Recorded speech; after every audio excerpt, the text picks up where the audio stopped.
be hard to distinguish between the public and private lives of, quote, famous, end of quote, people. That's largely due to an apparently insatiable desire on the part of many to know about the personal aspects of the people in question.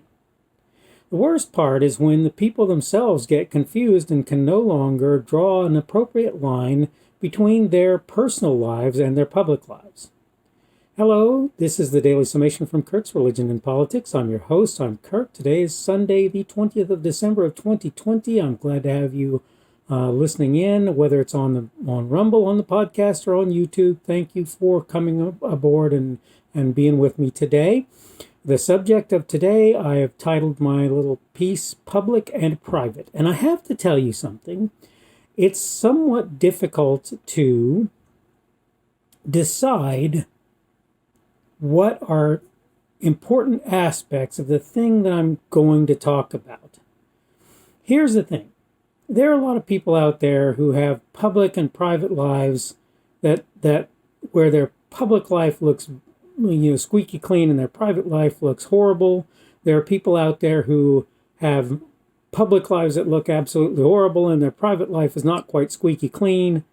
There are any number of people in any number of places. And for most of these people, my answer is their private life is their personal business and not something that other people ought to be all that concerned or consider very much when they're looking at the individual in question. That's just not something that really ought to be a big deal to the people looking on. Unfortunately, it turns out for many that it is.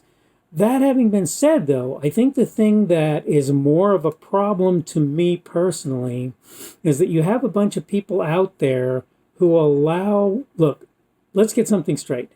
You're never going to not be affected in your public persona, in your public life, in what you do publicly by what you privately believe.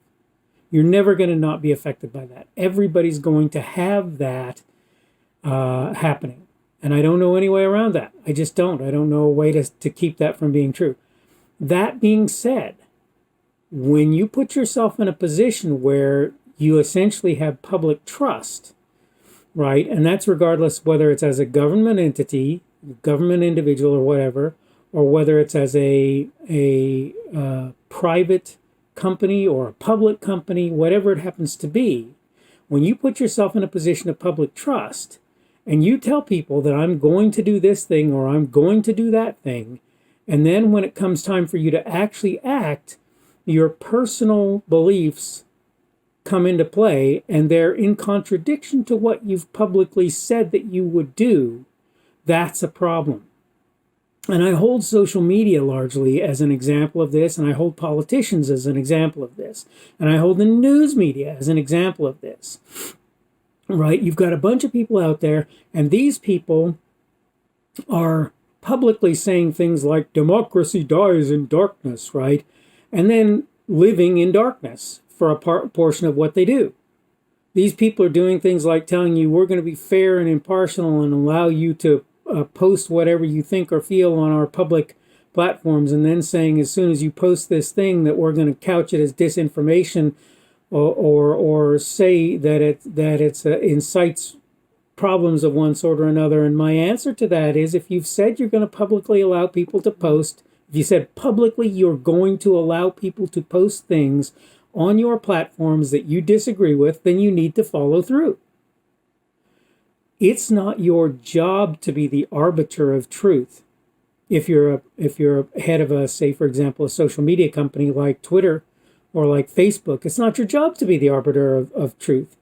And it's very obvious that in the very recent past, those people who are running the social media platforms in question chose to stifle news that they thought would go badly for one particular person or group of people, and that they had in past intentionally let those same sorts of things get through if they thought that they were going to harm people on the other side of that same political aisle.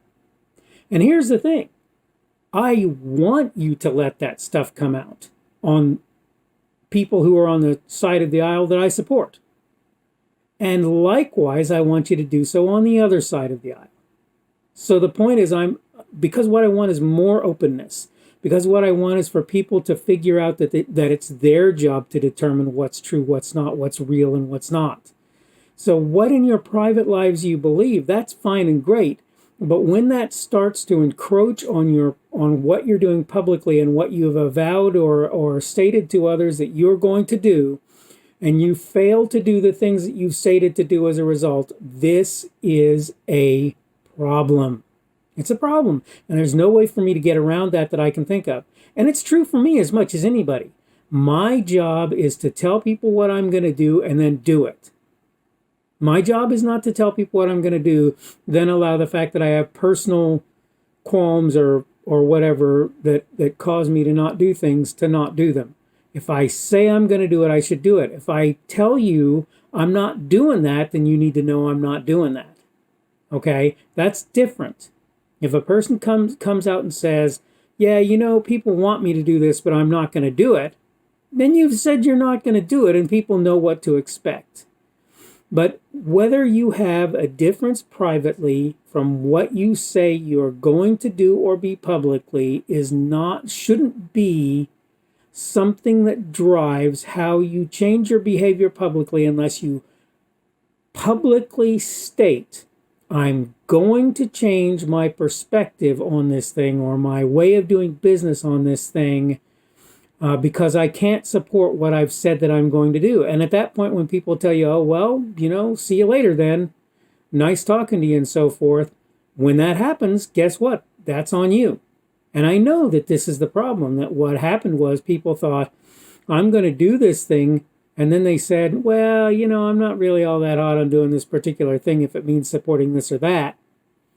Right? If I have to allow Republicans to speak openly or right-leaning people to speak openly on my platform when it makes left-leaning people look bad, or if I have to let left-leaning people speak on my platform if it makes right-leaning people look bad, whichever it happens to be, then I'm not going to do it. That's not okay. This is not appropriate. It's not something that you can do. And if you do this, what you're doing is you're taking a public trust and you're destroying it. And it means ultimately that, again, people like Parler, people like Rumble are going to win the day in the long run with a lot of people.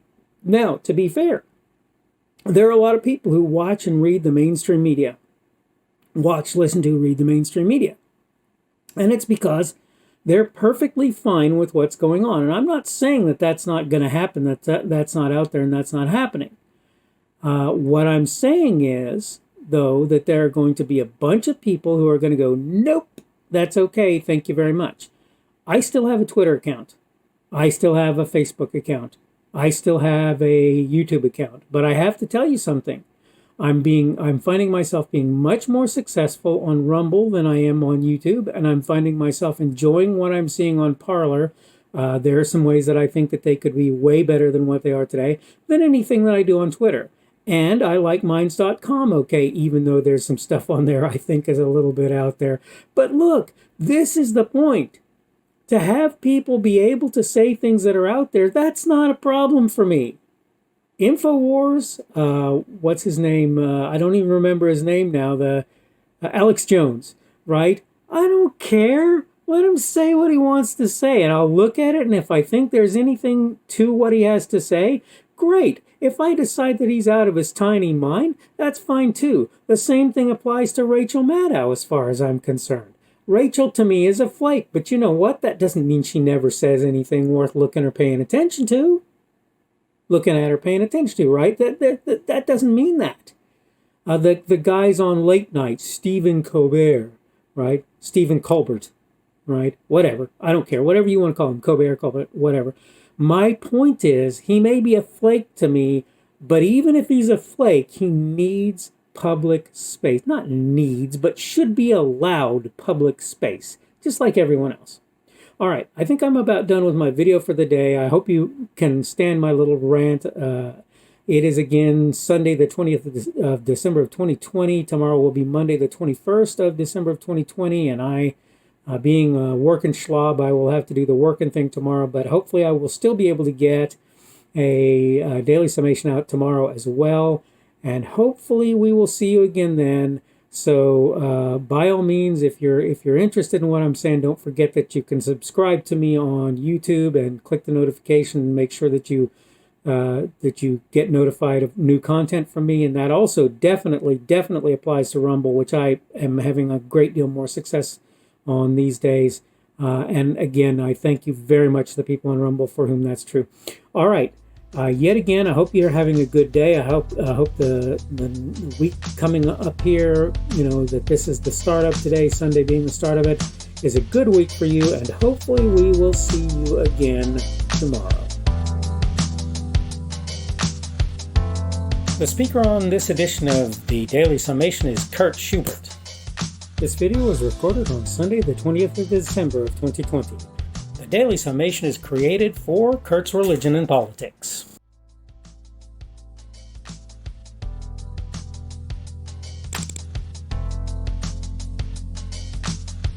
Thanks for watching this edition of the Daily Summation from Kurt's Religion and Politics. I hope you found it entertaining or instructional, or maybe both.